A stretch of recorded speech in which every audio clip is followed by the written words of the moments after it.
Hey there, buddy. You good down there? Are you all good? That was a pretty cool train, wasn't it? Man, you know you're not supposed to be this close to the tracks, silly. You can get hurt or called in. Here, let me get you out of here before either one of those things happen.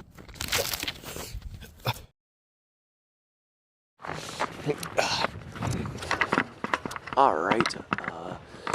The tripod mount is crooked. Gosh diggity. All right, there you go. Now, I know you're probably still confused, but let me go ahead and start off by introducing myself. So, my name is Damon, which you guys probably assume from the channel name that you're watching this video on right now, Damon810Railfan, as well as the hint of content types and all the stuff that you're seeing so far in this video. And just in case you're still confused, let me explain what happens on this channel, per se. So, I am what some people describe as a ferroequinologist, or railfan in community terms. So yes, you guessed it, I'm another one of those nerds who are really into trains. So much into trains where I actually blew a bunch of money on camera equipment just to get better shots and videos and photos of said trains. And I also travel a lot too, which I'll explain more of in a moment. So yes, basically I love trains of all different kinds, shapes, and sizes here in America and also some in Canada. And also, since you're now curious on what kind of camera equipment that I have, since I currently don't have the space to put my equipment anywhere on my accounts or whatever. Plus I feel like that's a bit redundant because, well, people say that putting your camera equipment in your account descriptions are a bit cringe, if you would. But that's gonna be a whole nother video about that topic, so stay tuned if you're liking this video so far. So to start off, I use a Canon Vixia HFG60 for my videos, in which is the thing that I'm recording this video you guys are watching on right now. I also use my phone, a Samsung Galaxy S22 Ultra, for a backup video recording device. And for photos, I use a Canon Rebel T7 for my photos, and I might actually upgrade to a different DSLR soon because, well, this surprisingly good camera has an even more surprising amount of users who actually own these things, but it does the job for now. And finally, for a tripod, I use a Surrey AM25S heavy-duty tripod, in which you guys are sitting on right now. Here's a better view of it instead of, you know, panning you guys downwards where you can't see jack crap. That's why I decided to record this channel trailer out in the snow, because, you know, I'm built different like that. Yeah. Anyways, I'll stop acting like a little gremlin. Anyways, back to the equipment that I use. For editors, I use KineMaster Pro for my video editing, and I may actually switch to Lightroom very soon for my photo editing, because for now, I just use my built-in editor on my phone. Like I said earlier, it's good enough for now. But yeah, that's what I use to make things happen on this channel, you know? And if you guys want to see more of me, such as my photos that I've been talking about earlier that I take of trains, follow my Instagram account that I'm gonna put right here on screen, like right there. Follow it up if you really want to. You don't have to. I don't care what you do. I mean, I'm just here to explain what this channel is all about. So yeah, with that out of the way, now a lot of you guys watching this video may now be wondering, how do you know when a train is coming? Now, I get this question a lot, and all I gotta say is there are many different ways to know when a train is coming.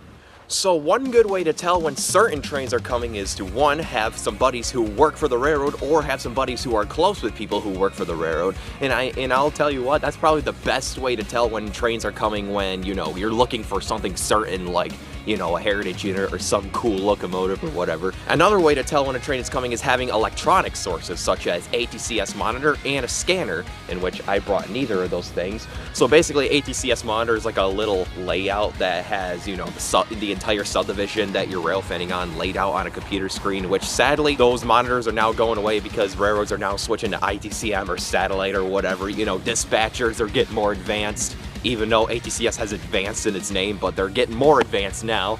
And scanner is basically just having a radio and you're just pretty much listening for nearby feed. And yeah, those are pretty reliable too when it comes to checking for trains. Only those two things work for certain railroads, not for everything, but they're still pretty good sources for most cases. And the third way to check for trains, in cases where you guys really want to go old school, those little things down there, those help you a lot. Those little signals down there.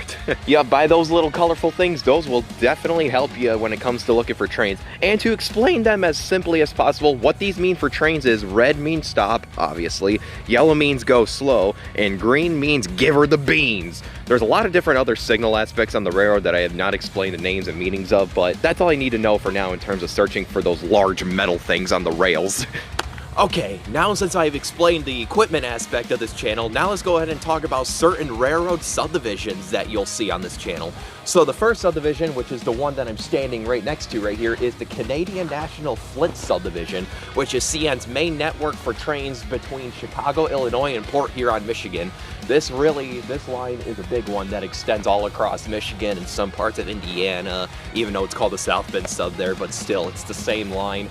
And this was the main line that I grew up next to on the 810 of Michigan, hence, you know, the 810 in my name. What I also railfan on, I also railfan on many different lines outside of Michigan, such as the NS Chicago line, which is Norfolk Southern's main network for many different trains, especially intermodals between Chicago and Pittsburgh.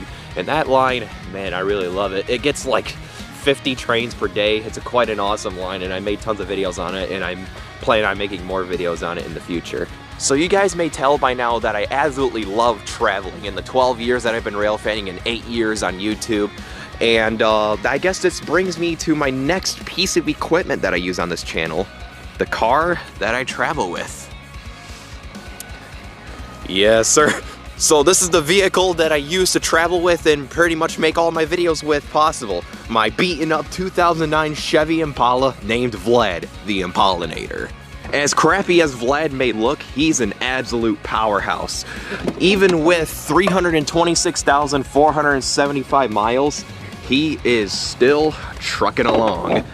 He's held together with zip ties on his body, a number of other flaws, and he has 6 lights on the dash, but he's actually never left me stranded. So and I'm telling y'all, for the newer rail fans in the community, if you are still looking for your first car right now, buy one of these. You will not regret it. But yeah, I guess that's enough of me yammering about random facts and equipment and pretty much poorly explaining how this channel works, me standing here looking like an idiot in the middle of Bancroft, Michigan. But point being, y'all probably get the point and the gist of this channel and what I make here so far, but I guess I can tell you guys right now that trains isn't really the only thing that I make on this channel. I also make a few different simulated and animated video series, such as the Michigan Boys, which is my Rapper Offline / Go Animate series, Mid-Michigan Rail Stories, which is a little storytelling series of like fictional stories of how railroads were back in like the 80s here around Michigan and an overall Midwest, as well as a few other series, including one that has really blown up over the years, exploring abandoned railroad crossings on Google Maps. And I also make just casual trains 2019 railfanning videos, in which I have yet to make another one of. Oh, and one more thing that really makes up the content on this channel, speaking of railroad crossing, I also really like making general railroad crossing content. Like over here in Bancroft, you can definitely tell that this crossing has a rather neat element to it, to my other crossing nerds watching this video. Focus. Yes, sir.